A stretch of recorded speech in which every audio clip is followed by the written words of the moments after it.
Remember, the Hunt Institute said that they were working with other groups. One of the groups is Achieve. And Achieve actually became one of the leaders in the development of the Common Core standards. They're not one of the owners, but if you pull Achieve's tax records, like you know how you file a IRS tax return, their tax return is called a Form 990. And in their tax return for these years, you will find that they actually paid the lead writers for the Common Core state standards. So the folks who were the lead writers got their paychecks from Achieve between $180,000 and $185,000 per year each was about what they got paid. Achieve said they were partnering with others and that they were working at the direction of 48 states. That's a lie. Not one single state legislature anywhere in the country appropriated one single penny to Achieve for the purpose of writing standards that would be mandatory for the children of that state. Not one single state legislature anywhere in the country passed legislation authorizing Achieve to write standards that would be mandatory for the children of that state. In fact, as the standards were being written, Achieve was visiting state departments of education, marketing the standards and telling them if they signed an agreement to use them, they would be eligible for federal raise to the top funds.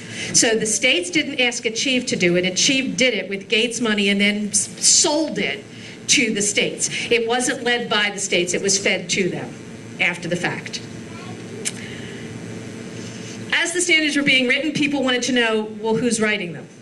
And originally, we couldn't get that information. Finally, as a result of public pressure, the National Governors Association Center for Best Practices, which is one of the owners of the standards, put out this press release, I just made the words bigger, saying that they were being written by a development work group. There were 29 of them.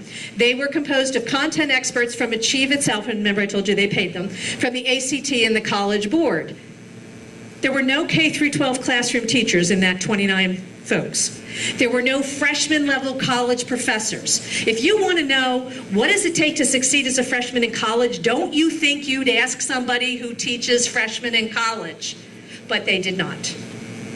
These folks were basically testing experts, policy wonks. The document went on to say that the deliberations will be confidential throughout the process. In other words, secret. We don't know who chose those 29 people. We don't know why they were selected. We have no minutes of their meetings. We don't know who did what inside the process.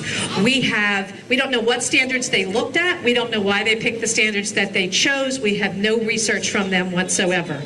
The process was and remains to this day a secret. The press release went on to say that there was a second group of people called the feedback groups. And when you debate this across the country, which I do, you get handed lists of folks saying, no, Peg, look at all the teachers on this group. They were in the feedback groups. The feedback groups could make suggestions, they could ask questions. But as the press release says, the final decisions would be made by the 29 people in the work group. The feedback group, they were advisory, not decision making. Now, my husband and I have 6 kids. They were all girls except for 5 of them. It's an IQ joke. How'd you do? And when they were little, every night they could ask me for a lollipop. And every night I could say no. And I didn't have to give a reason and my decision was final.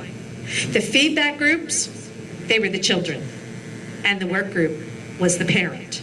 The work group didn't have to give a reason for anything that they said and their decision was final. Finally, there were validation committees. Originally, there were 30 people on the validation committee, and they were people nominated from across the country who were supposed to look at the standards and look at the research and make sure it was benchmarked and